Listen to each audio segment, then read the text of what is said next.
guys, sa mga interesado at gusto pa rin ituloy ang pag-aaral dito sa Canada, marami pong changes para sa mga international students dito ngayon sa Canada. Unang-una, pinalitan nila in-increase nila ang proof of funds dito sa Canada na dating if ikaw ay student, 10,000 CAD. If kasama mo yung family, it's additional 4,000 CAD, and every additional accompanying family member, additional 3,000. That was before. Ngayon, on or after January 1, 2024, itinaas nila ang show money for family members. So, kapag ikaw ay main applicant or the student, meron ka dapat proof of funds na 20,635. Not including yung tuition fee. Wow, it's a big money, right?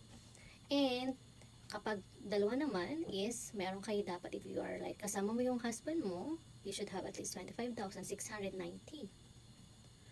Malaki pa rin yung money. Ang problema ngayon guys, ang pwede na lang magsama ng family, ngayon lang kakalabas lang kanina sa news, is mga mag-aaral ng masteral degree.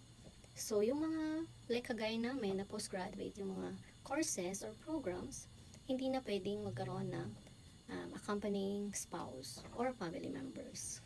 No, hirap, ang daming changes, kaya make sure pag-aralan po kung talagang kayo ay mag-a-apply or mag-aaral dito sa Canada. Mag-research muna bago ituloy ang inyong plano kasi it involves a lot of money now.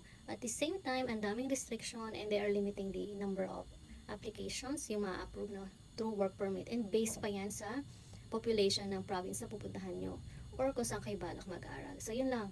Ayan, good luck guys. Ayan, sa mga nandito, tuloy nyo lang po, huwag susuko para sa PR or permanent residency. Good luck guys!